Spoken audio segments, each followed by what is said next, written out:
اور دوسرا ہے نفس غیر شعوریہ یا تحت شعور، جسے unconscious mind.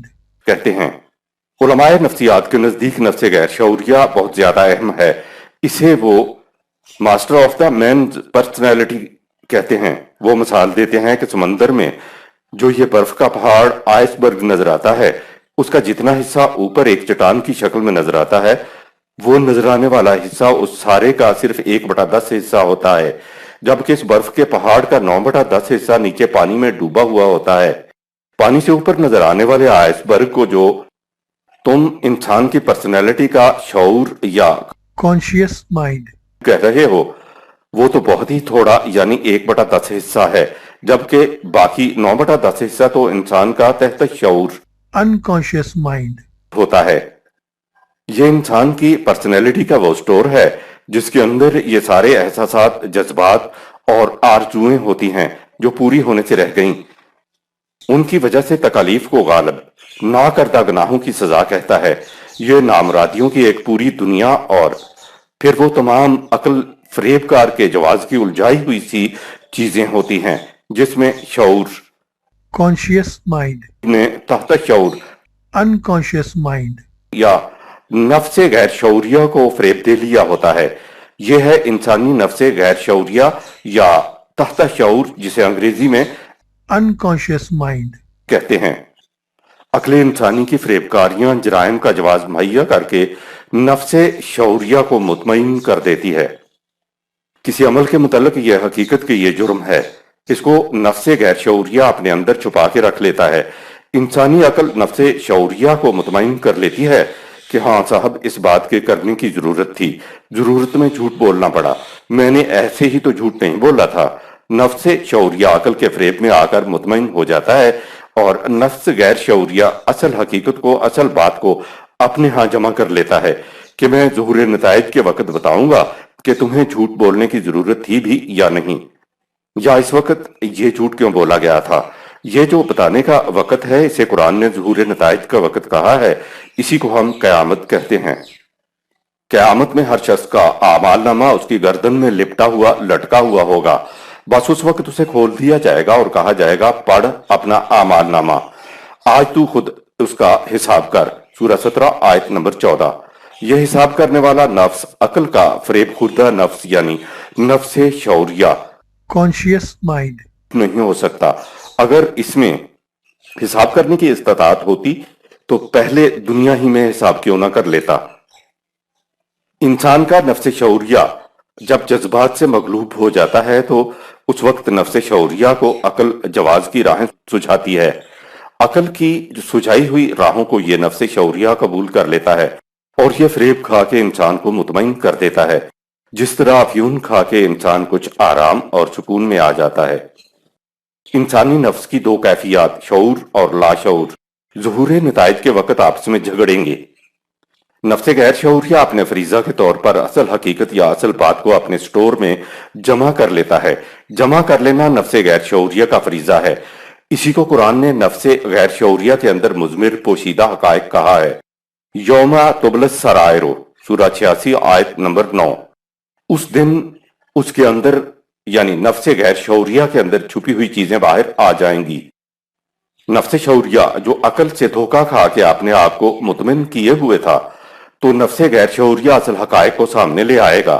نفس شعوریہ اور نفس غیر شعوریہ دونوں آپس میں جھگڑنا شروع ہو جائیں گے کہ نہیں جی، یہ غلط کہتا ہے، ایسے نہیں ہوا تھا۔ نفس غیر شعوریہ کہتا ہے کہ ایسا ہی ہوا تھا۔ قرآن کہتا ہے کہ اس وقت یعنی ظہور نتائج کے وقت مجرم بھی یہی خود ہوگا اور مستغیث بھی یہی خود ہوگا اور گواہ بھی یہ خود ہوگا۔ انسان کے نفس کی دو کیفیتیں یا دو حالتیں ہوں گی جنہیں علماء نفسیات نفس شعوریہ اور نفس غیر شعوریہ کہتے ہیں۔ نفس غیر شعوریہ اپنے اندر چھپے حقائق کو باہر لے آئے گا اور ان دونوں میں جھگڑا شروع ہوگا۔ یہ ہے یوم تاتی کل نفس تجادل عن نفسہا، سورہ 16 آیت number 111۔ Reconciliation of the conflict between two selves. ہوتا یہ ہے کہ ایک خاص ستانے والی وجہ کاج کو تحت شعور نیچے اپنی تہ میں جمع کرنے کے لیے لے جاتا ہے اور نفس شعوریہ کو عقل فریب سب اچھا ہے کہہ کر مطمئن کر دیتی ہے۔ درد ہو رہا ہوتا ہے مگر احساس نہیں ہوتا، بیشتر اعصابی امراض کی یہی وجہ ہوتی ہے۔ ڈاکٹروں کو سمجھ نہیں آتی کہ مرض کیا ہے، کیونکہ ڈاکٹر تو صرف انسان کے طبعی سسٹم کو جانتے ہیں، نفس شعوریہ اور نفس غیر شعوریہ کے متعلق تو ان کا مطالعہ نہیں ہوتا۔ ڈاکٹر اعصاب نروز کو سلانے کی دوا دے دیتے ہیں، دراصل یہ علاج نہیں ہو رہا ہوتا۔ علماء نفسیات مریض کو ہیپناٹائز کرنے کے لیے باتیں اس انداز سے کرتے ہیں کہ مریض ہیپناٹائز ہو جاتا ہے، یعنی نفس شعوریہ عارضی طور پر معاف ہو جاتا ہے۔ باتیں اس قسم کی سناتے ہیں کہ نفس شعوریہ تو الگ ہو جاتا ہے اور نفس غیر شعوریہ یعنی تحت شعور بولنے لگ جاتا ہے۔ وہ بولتے بولتے وہ بات کہہ جاتا ہے جو اس کے ساتھ ہوا تھا، یعنی فلاں واقعہ، اور واقعہ میں انتقام کا ایک جذبہ جو پورا نہیں ہو سکا تھا، وہ پھانس بن کر نفس غیر شعوریہ کو مضطرب کیے ہوئے ہوتا ہے۔ وہ پھانس ہیپناٹائز کرنے والے یعنی شعور والے کے ہاتھ میں آ جاتی ہے۔ وہ اس پھانس کو خلش کو نکال باہر کرتا ہے۔ ہیپناٹائز کیے ہوئے شخص کو پتہ بھی نہیں ہوتا کہ وہ کیا کہہ گیا ہے۔ جو ہی وہ اضطراب والی شے باہر نکل جاتی ہے تو مریض کو آرام و سکون آ جاتا ہے۔ اب ہیپناٹائز کرنے والا شعور کے ساتھ اس کا علاج کرتا ہے۔ مثال کے طور پر اندھیرے میں رسی کی سرسراہٹ آپ کو سونے نہیں دے گی، خیال اس طرف جائے گا کہ سانپ بھی ہو سکتا ہے، روشنی کرنے پر معلوم ہوا کہ سانپ نہیں رسی ہے، تو خلش نکل جانے کی وجہ سے آپ آرام سے سو جاتے ہیں، کیونکہ خلش آپ کے اندر جو تھی وہ نکل گئی۔ اگر روشنی کرنے سے معلوم ہو کہ سانپ ہی ہے تو آپ اس کو مارنے یا اس کو باہر نکالنے کی تدبیریں سوچتے ہیں۔ تدبیر کے مطابق ہو گیا تو علاج ہو گیا۔ وَاتو وقفہ کل نفس ما عملت، سورہ 16 آیت نمبر 111۔ اور انسان کے نفس میں چھپا ہر عمل کا نتیجہ ابھر کر سامنے آ جائے گا۔ آیت نمبر 112۔ وضرب الله مثلا قرية كانت آمنة مطمئنة يأتيها رزقها رغدا من كل مكان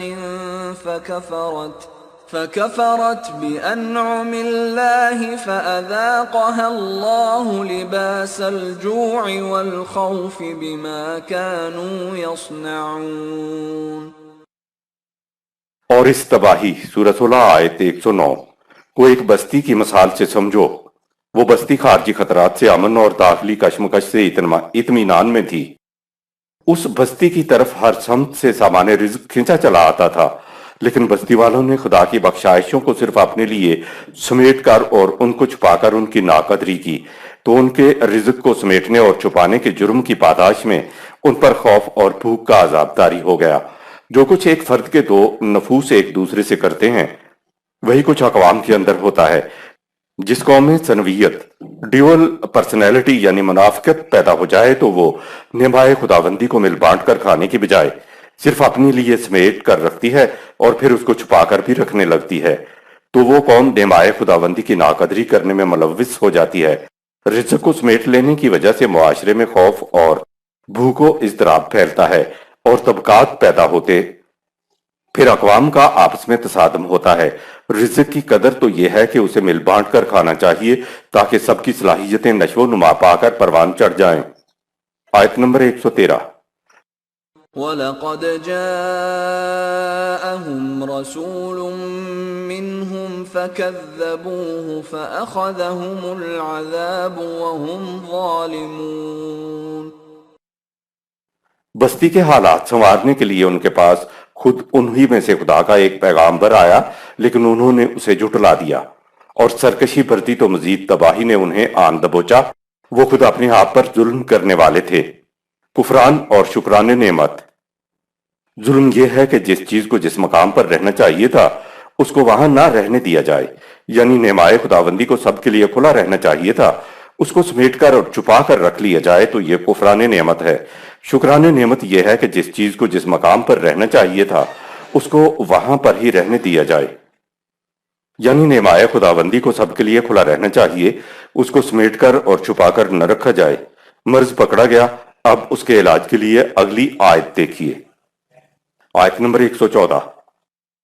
فَكُلُوا مِمَّا رَزَقَكُمُ اللَّهُ حَلَالًا طَيِّبًا واشكروا نعمة الله إن كنتم إياه تعبدون. جو سامان رزق اللہ نے تمہیں دیا ہے اسے قوانین خداوندی کے مطابق خوشگوار اور پاکیزہ انداز میں کھاؤ پیو، اور اس طرح خدا کی نعمات کی قدر شناسی کا ثبوت دو، اور تم اپنے ذاتی جذبات اور انفرادی مفادات سے قطع تعلق ہو کر صرف اور صرف قوانین خداوندی ہی کی محکومیت اختیار کرو. حلال کے معنی ہوتے ہیں رسیاں کھول دینا، پابندی ہٹا دینا، اور طیب کے معنی ہوتے ہیں وہ رزق جو سب کے لیے یکساں طور پر کھلا ہو. نیز مرغوب خاطر، من پسند اور مزاج کے موافق رزق کو بھی طیب کہتے ہیں. آیت نمبر 115. انما حرم عليكم الميتة والدم ولحم الخنزير وما أهل لغير الله به فمن اضطر غير باغ ولا عاد فإن الله غفور رحيم. یاد رکھو کھانے پینے کی چیزوں میں سے صرف یہ 4 حرام ہیں. نمبر 1 مردار، نمبر 2 بہتا ہوا خون، سورۃ 6 آیت نمبر 144، سور کا گوشت، اور نمبر 4 جس چیز کو غیر اللہ کی طرف منسوب کیا گیا ہو، نیز وہ کھانا جس کے کھلانے کے لیے غیر اللہ کا استھان استعمال کیا گیا ہو. لیکن جو شخص حالت اضطرار میں مجبور ہو کر کھا لے بشرطے کہ اس کی نیت قانون شکنی اور حدود فراموشی کی نہ ہو، تو ایسی صورت میں خدا کے قانون پر محکم یقین اسے ان مضر اثرات سے محفوظ رکھے گا جو ان چیزوں کے استعمال کرنے سے نفس انسانی پر پڑتے ہیں، اور ان کی نشو و نما بھی نہیں رکے گی. آیت نمبر 116. ولا تقولوا لما تصف ألسنتكم الكذب هذا حلال وهذا حرام لتفتروا على الله الكذب إن الذين يفترون على الله الكذب لا يفلحون. اور دیکھو اپنی زبان سے جھوٹ گھڑ کر یوں ہی نہ کہہ دیا کرو کہ یہ حلال ہے اور یہ حرام ہے. ایسا کہنا خدا کے خلاف تہمت ہے، اور جو لوگ اللہ پر جھوٹی تہمت لگائیں وہ کبھی کامیاب نہیں ہو سکتے. آیت نمبر 117. متاع قلیل ولہم عذاب علیم. وہ اپنے خود ساختہ فتاوا سے تھوڑا فائدہ تو ضرور حاصل کر لیتے ہیں، لیکن آخر کار ان کے لیے بڑی ہی دردناک سزا ہوتی ہے. آیت نمبر 118. وعلى الذين هادوا حرمنا ما قصصنا عليك من قبل وما ظلمناهم ولكن كانوا أنفسهم يظلمون. اور ہم نے یہودیوں پر وہ کچھ حرام قرار دیا تھا جس کا ذکر پہلے آ چکا ہے، سورہ 6 آیت 147. اور ہم نے ان پر کوئی ظلم نہیں کیا تھا بلکہ وہ خود اپنے اوپر ظلم اٹھاتے رہے. یہودیوں کی حلال و حرام میں سرکشیوں اور حدود فراموشیوں کی پاداش میں ان پر کچھ مزید چیزیں بھی حرام کی گئی تھیں، سورہ 6 آیت 147. لیکن وہ چیزیں صرف سزا کے طور پر حرام قرار دی تھیں، ابدی طور پر حرام نہ تھیں. اب یہود محمد صلی اللہ علیہ وسلم کی امت میں داخل ہو کر اپنی سزا کو ختم کر سکتے ہیں. آیت نمبر 119. ثم ان ربك للذين عملوا السوء بجهالة ثم تابوا من بعد ذلك وأصلحوا إن ربك من بعدها لغفور رحيم. جو لوگ نادانی سے کوئی غلط کام کر بیٹھیں اور اس کے بعد احساس ہوتے ہی اس روش سے باز آ کر اپنی غلطی کی اصلاح کر لیں تو یقیناً اس کے بعد تیرے خدا کا قانون ربوبیت ان کو کی گئی غلطی کے مضر اثرات سے محفوظ بھی رکھے گا اور ان کی نشو و نما کو بھی بدستور جاری رکھے گا. آیت نمبر 120. ان إبراهيم كان أمة قانتا لله حنيفا ولم يك من المشركين۔ ابراہیم علیہ السلام ایک فرد ہوتے ہوئے اپنی جامع شخصیت کی بنا پر پوری کی پوری ایک امت تھا۔ وہ قوانین خداوندی کے سامنے جھکا ہوا اور غیر خداوندی قوت سے منہ موڑ کر اپنی تمام تر توجہات کو قوانین خداوندی پر مذکور رکھے ہوئے تھا۔ مشرکین میں سے نہ ہونے کے لیے اور نعمتوں کا شکر گزار بننے کے لیے قانتاً للہ اور حنیف سورہ 16 آیت 120 ہونا ضروری ہے۔ حضرت ابراہیم علیہ السلام ایک فرد ہوتے ہوئے بھی ایک قوم، ایک امت اپنی ذات میں سمائے ہوئے تھے، یعنی انسانی سیرت کے مختلف گوشے ایک ذات میں سمائے ہوئے تھے۔ ایسی ہی شخصیتیں پوری ایک امت کا کام کر جاتی ہیں۔ قرآن میں دو ہی شخصیتیں ہیں جن کی زندگی کو نام لے کر مومنین کے لیے بہترین نمونہ قرار دیا ہے۔ ایک محمد صلی اللہ علیہ وسلم کی حیات طیبہ اور دوسری حضرت ابراہیم علیہ السلام کی زندگی ہے۔ قانتا للہ وہ شخصیت ہوتی ہے جو اپنی صلاحیتوں، محنتوں اور توانائیوں کو قوانین خداوندی کے سوا اور کہیں صرف نہ کرے۔ قانت میں شکر بھی پوشیدہ ہوتا ہے۔ حنیف اس شخص کو کہتے ہیں جو تمام اطراف، سمتوں، توجہات سے کٹ کر صرف خدا کے قوانین کی طرف متوجہ رہے۔ آیت نمبر 121۔ شاکرا لأنعمه اجتباه وهداه إلى صراط مستقیم۔ نمائے خداوندی کی یہی شکر گزاری تھی جس کی بنا پر خدا نے اسے ابراہیم علیہ السلام کو منتخب کیا اور اس کی رہنمائی زندگی کی سیدھی اور توازن بدوش راہ کی طرف کر دی۔ آیت نمبر 122۔ وَآتَيْنَاهُ فِي الدُّنْيَا حَسَنَةً وَإِنَّهُ فِي الْآخِرَةِ لَمِنَ الصَّالِحِينَ۔ اور اسے دنیا میں بھی ہر طرح کی خوشگواریاں عطا کی تھیں اور آخرت میں بھی اس کا شمار ان لوگوں میں ہوا جن کی صلاحیتیں نشو و نما پا چکی ہوں اور جن کے سب کام سنور گئے ہوں۔ آیت نمبر 123۔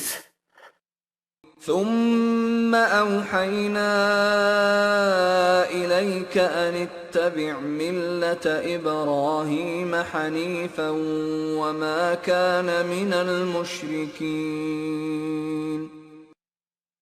اے رسول، ہم نے تیری طرف یہ وحی کی ہے کہ تم ہر طرف سے کٹ کر خالص مسلک ابراہیم علیہ السلام کا اتباع کرو۔ سورہ 2 آیت 125۔ کیونکہ اس نے قوانین خداوندی کی محکومیت اختیار کی تھی اور اپنی محکومیت میں کسی اور کو شریک نہیں کیا تھا۔ آیت نمبر 124۔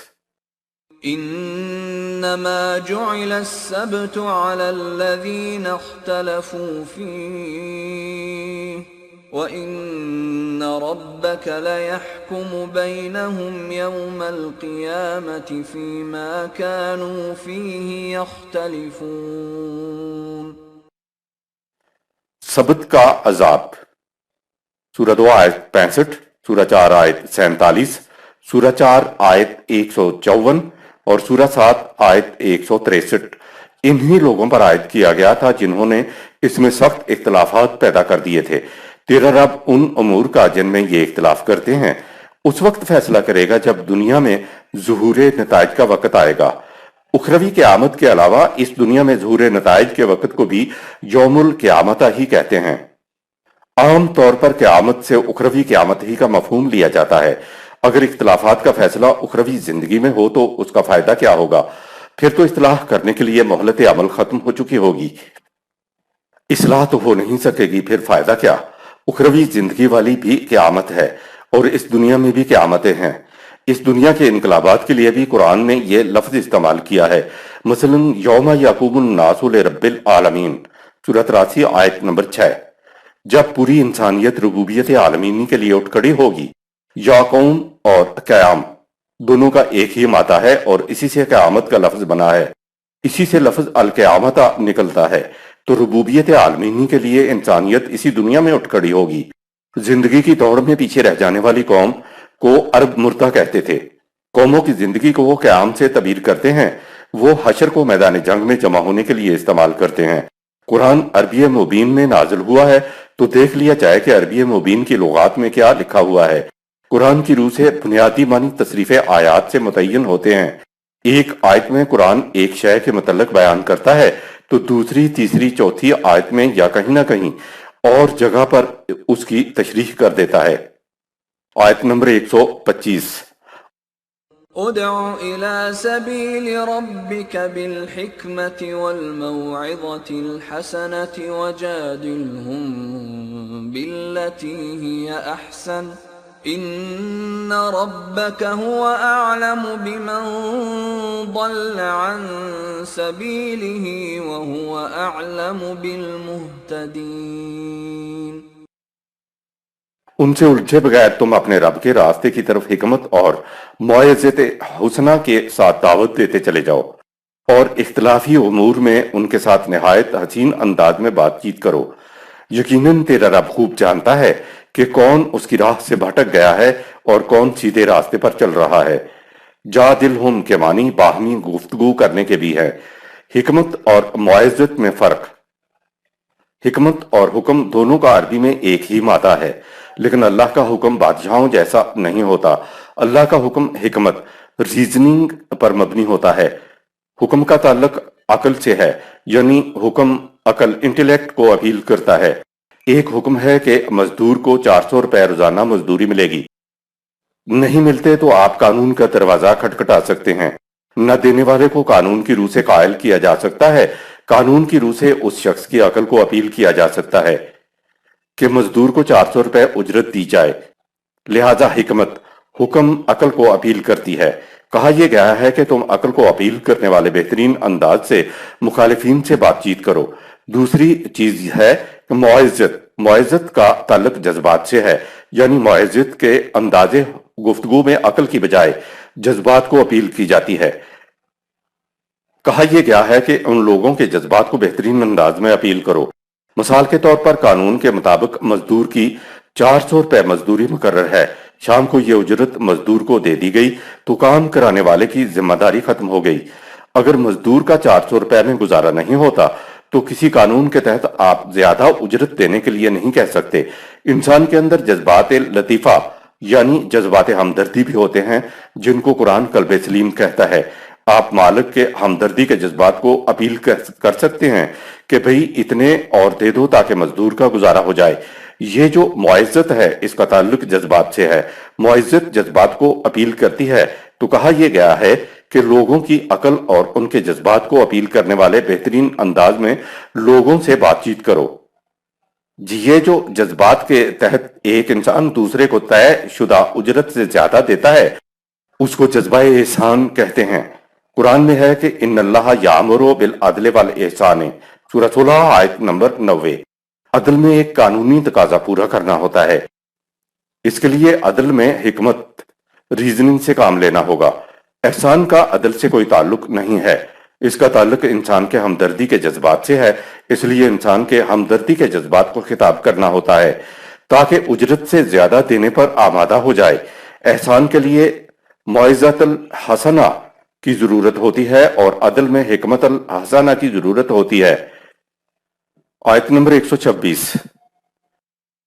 وَإِنْ عَاقَبْتُمْ فَعَاقِبُوا بِمِثْلِ مَا عُوقِبْتُمْ بِهِ وَلَئِن صَبَرْتُمْ لَهُوَ خَيْرٌ لِلصَّابِرِينَ۔ اگر تمہیں ان مخالفین کا پیچھا کرنا پڑے تو اسی حد تک ان کا پیچھا کرو جس حد تک انہوں نے تمہارا پیچھا کیا تھا۔ شر رک گیا ہے تو تم بھی رک جاؤ، زیادتی نہ کرو۔ اگر تم ان کا پیچھا کرنے کی بجائے اپنے موقف پروگرام پر جم کر کھڑے رہو تو اس روش کا انجام زیادہ اچھا ہوگا۔